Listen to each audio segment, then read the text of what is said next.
Good morning all of you. एक बार फिर से आपका हमारे यूट्यूब चैनल शुभ एजुकेशन पर स्वागत है।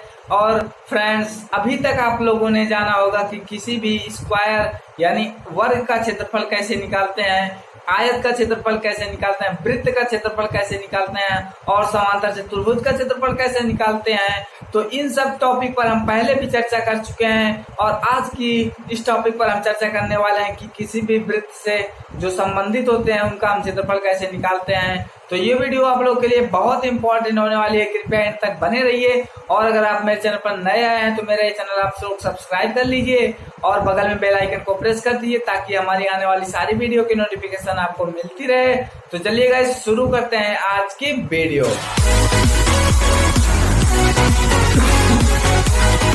तो यहाँ पर आप देख सकते हैं, यहाँ पर एक सर्किल है और इस सर्किल का ये हमारा केंद्र O है और इसकी त्रिज्या R है। अगर इस सर्किल के हम इस बिंदु से चलना स्टार्ट करें तो एक चक्कर लगाने के बाद हम पुनः इसी बिंदु पर पहुंच जाते हैं। तो एक चक्कर जो हम लगाते हैं वो जो दूरी होती है एक चक्कर लगाने में, उसी को हम कहते हैं परिधि। और इसके पहले कक्षाओं में आप लोगों ने पढ़ चुका है कि वृत्त की जो परिधि होती है और जो व्यास होता है उसका जो रेशियो होता है वो कांस्टेंट होता है और वो कांस्टेंट होता है हमारा पाई। तो हमने अभी तक जाना है कि परिधि अपान व्यास बराबर पाई, परिधि अपान व्यास बराबर हमने पाई जाना है। इसके पहले कक्षाओं में हमने जान लिया है सब। तो अब यहाँ से अगर हम परिधि निकालें तो परिधि बराबर हमारा हो जाएगा पाई गुणे व्यास। अब आप लोग जानते ही हैं कि परिधि बराबर होता क्या है कि जो व्यास होता है वो त्रिज्या की दोगुना होता है, यानी व्यास को हम लिख सकते हैं 2r। तो यहाँ से हम लिख सकते हैं पाई गुणे 2r। अगर यहाँ से परिधि बराबर देखें तो परिधि बराबर हो गया 2 पाई r। तो परिधि का यहाँ से फार्मूला निकल के आया कि परिधि बराबर 2 पाई r। तो यहाँ से हमने परिधि निकाल लिया। अगर हमको मान लीजिए किसी भी वृत्त का यहाँ से क्षेत्रफल दे दे और हमसे उस परिधि पूछे या परिधि का त्रिज्या पूछे तो हम उसको बहुत आसानी से निकाल सकते हैं। तो चलिए हम देखते हैं। तो यहाँ से हमें एक सवाल दिया गया है कि किसी वृत्त का जो व्यास है वो 28 सेंटीमीटर है, यानी ये पूरा जो है हमारा कितना है 28 सेंटीमीटर दिया गया है। तो पूछ रहा है इस वृत्त का क्षेत्रफल ज्ञात कीजिए और इस वृत्त की त्रिज्या ज्ञात कीजिए। तो आप जानते हैं कि जितना व्यास होता है उसका आधा हमारी त्रिज्या होती है। तो ये 28 है तो ये हमारी 14 सेंटीमीटर हो गई। तो यहाँ से त्रिज्या बराबर निकल के आ गया 14 सेंटीमीटर। अब जब त्रिज्या हमारा 14 सेंटीमीटर आ गया तो यहाँ से हम रखेंगे क्या कि वृत्त का क्षेत्रफल जो होता है वो होता है पाई आर स्क्वायर।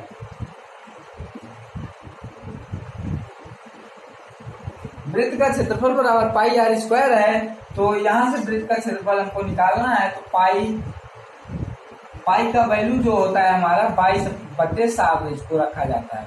पाई का वैल्यू 22/7 रखा जाता है। तो यहाँ हम रखेंगे 22/7 गुणे आर की वैल्यू यहाँ से हमने निकाला 14। ये हो जाएगा 14 गुणे 14। अब इसको काट देंगे 7 दूनी 14। ये हो गया 22 गुणे 14 गुणे 2। तो यहाँ से हो जाएगा 44 गुणे 40। अब यहाँ से अगर हम करेंगे तो ये हो जाएगा 6 और ये हो जाएगा 61। तो इतना हमारा आ गया वर्ग सेंटीमीटर इस वृत्त का क्षेत्रफल। कितना आ गया 616 वर्ग सेंटीमीटर। अगर यहीं से हमको वृत्त की परिधि पूछ ले तो वृत्त की परिधि बराबर हम निकालेंगे 2 पाई r। वृत्त की परिधि बराबर 2 पाई r। तो अब हम परिधि निकालेंगे यहाँ से। तो परिधि बराबर हमारे निकल के आ जाएगा 2 गुणे 22/7 गुणे r कितना है 14 सेंटीमीटर। अब हम इसको काट देंगे 7 के साथ 7 दूने 14। तो 22 चौक 88। तो यहाँ से हमारा वृत्त की परिधि आ गया, वृत्त की परिधि यहाँ से निकल के आ गया 28 सेंटीमीटर। यही हमारा वृत्त की परिधि निकल के आ गया 28 सेंटीमीटर। तो इस प्रकार हम निकाल सकते हैं, चाहे हमसे वृत्त का त्रिज्या या व्यास देकर हमसे परिधि पूछे या हमको यहाँ से क्षेत्रफल देकर त्रिज्या या व्यास पूछे, हमसे कुछ भी पूछ सकता है तो हम निकाल सकते हैं बहुत ही आसानी से। तो चलिए हम एक दो सवाल और आपको करके दिखाते हैं कि कैसे सॉल्व किया जाएगा। तो यहाँ देखिए एक सवाल हमें दिया है कि दो वृत्तों की जो त्रिज्याएं हैं वो क्रमशः क्या है 19 सेंटीमीटर और 9 सेंटीमीटर है। तो उस वृत्त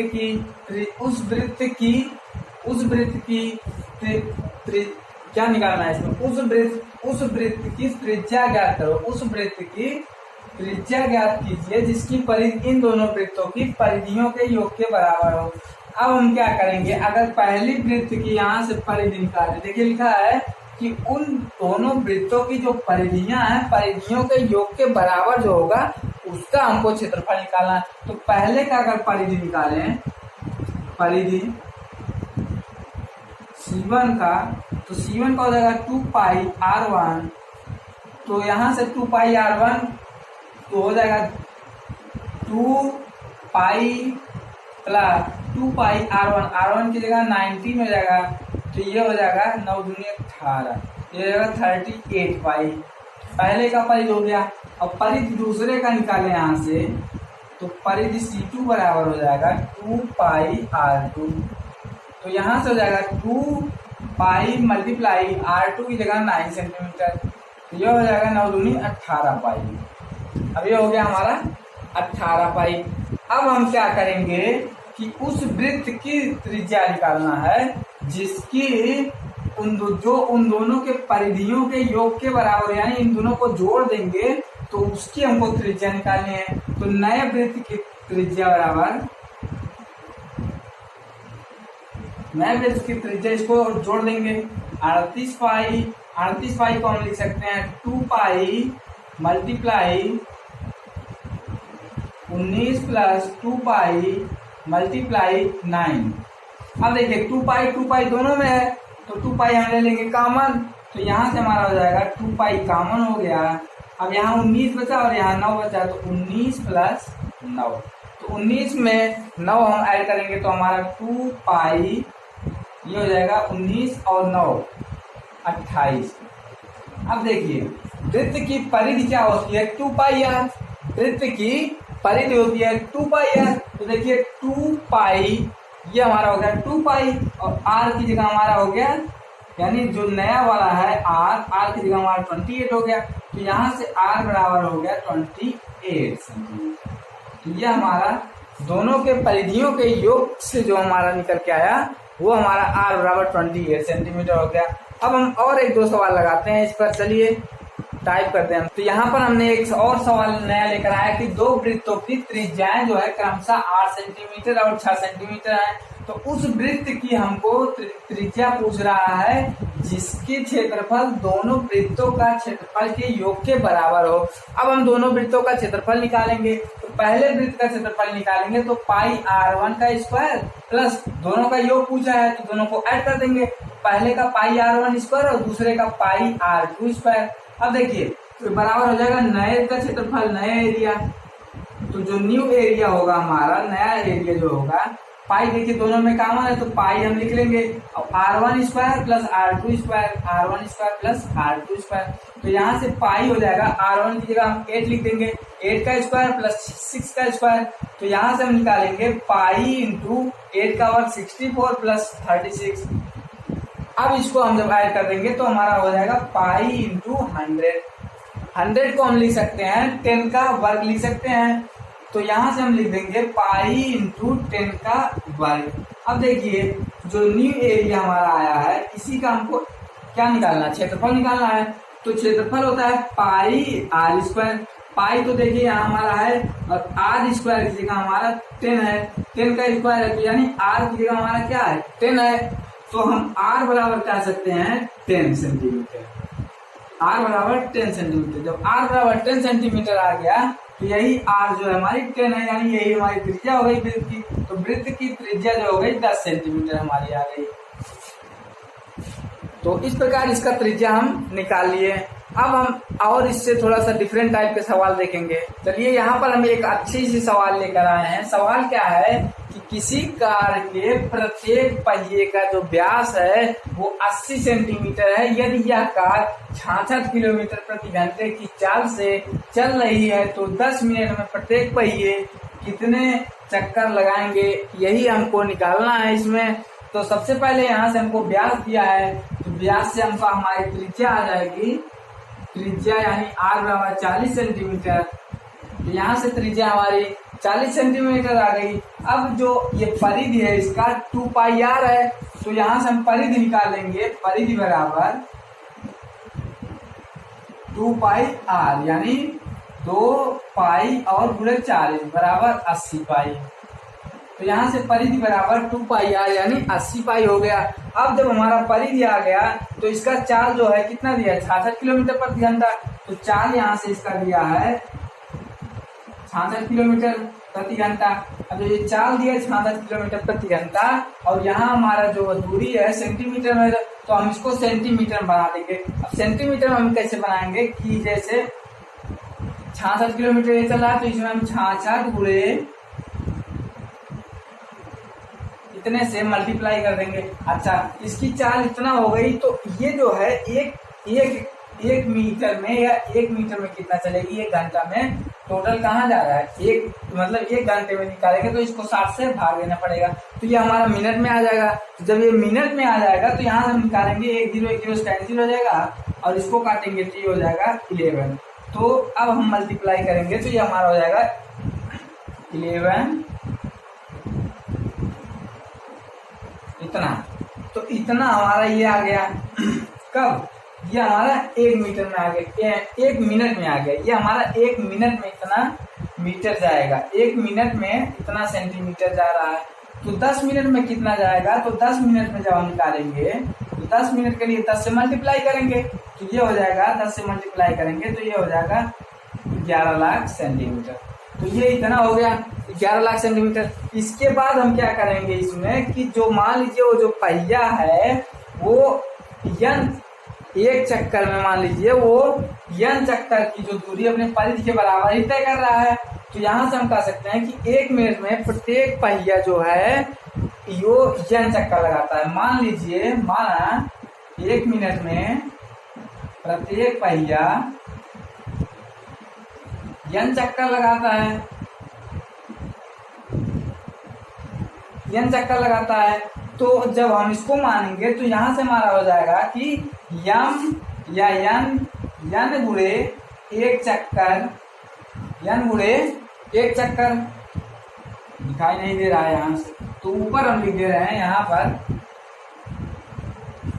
हम लिख दे रहे हैं, या यहाँ पर हम लिख दे रहे हैं। सवाल आप लोग लिख चुके होंगे, तो यहाँ पर हम लिख दे रहे हैं कि n मल्टीप्लाई 1 चक्कर लगाने में यह तय की गई दूरी, यानी उसकी परिधि के बराबर होगा, तो हम परिधि लिख सकते हैं, परिधि बराबर 1 चक्कर में उसकी परिधि के बराबर, यानी कह रहा है कि 1 चक्कर में ये इतना दूरी उसी के परिधि के बराबर ही तो तय कर पाएगी, वही उसकी परिधि होती है। तो यहाँ से हम कह सकते हैं कि n गुणे 1 चक्कर लगाने में दूरी यानी परिधि, तो परिधि बराबर हो जाएगी हमारे से यहाँ से 10 मिनट में चली गई दूरी, 10 मिनट में चली गई दूरी। 10 मिनट में चली गई दूरी हमारी कितनी थी, n हो गया, फिर मल्टीप्लाई चक्कर लगाने में कितना हो गया 80 पाई, यानी परिधि कितना है 80 पाई आया था, परिधि हमारा 80 पाई आया था। तो 80 पाई यहाँ से 10 मिनट में चली गई दूरी 11 लाख, इतना हो गया। यहाँ से n की वैल्यू निकालेंगे तो 80 मल्टीप्लाई 22/7 बराबर इतना, ये हो गया। अब यहाँ से अगर हम यहाँ n मल्टीप्लाई है तो n बराबर निकालेंगे, देखिए 7 यहाँ जाएगा, भाग हो जाएगा, तो ये हो जाएगा 11 लाख गुणे 7/80 गुणे 22, ये हो गया इतना। अब यहाँ से हम क्या करेंगे कि 22 बचे 110, यहाँ से 5 और 8 1 2 3 4, फिर मल्टीप्लाई इसका 7 में करेंगे, फिर यहाँ 80 है, इसको 1 0 1 0 इसके यहाँ से काट देंगे। अब क्या करेंगे, ये हमारा क्या बचा यहाँ पर हमारा बचा 5000 गुणे मल्टीप्लाई अपॉन 8। अब देखिए कहीं कटेगा, ये कट जाएगा, 8 से काटो, 8 1 जाए 8, 8 6 जा 48, यहाँ 2 बचा, 8 2 16, और यहाँ 4 बचा, 8 5 जाए, इतना आ गया। अब हम मल्टीप्लाई करेंगे 6 2 5 का 7 में, 6 to 5 का 7 मल्टीप्लाई करेंगे तो यहाँ से हमारा आएगा 7 × 35, 7 × 14 3 17, 7 × 42 1 43, 4375 हमारा क्या आ गया, 4375 हमारा चक्कर पूछा था तो 4375 चक्कर हमारा आंसर आएगा। चक्कर बराबर यहाँ से हो गया 4375, यही हमारा चक्कर आ गया। तो बस इस प्रकार हम वृत्त से संबंधित जो एरिया होते हैं उसका क्षेत्रफल निकालते हैं। तो आप लोग को ये मेरी वीडियो कैसी लगी? अगर मेरी ये वीडियो आप लोग को अच्छी लगी हो तो कृपया मेरे इस चैनल को सब्सक्राइब कर लीजिए और बगल में बेल आइकन को प्रेस कर दीजिए ताकि हमारे आने वाली सारी वीडियो की नोटिफिकेशन आपको मिलती रहे। तो चलिए गाइस, बहुत बहुत धन्यवाद मेरी ये वीडियो देखने के लिए।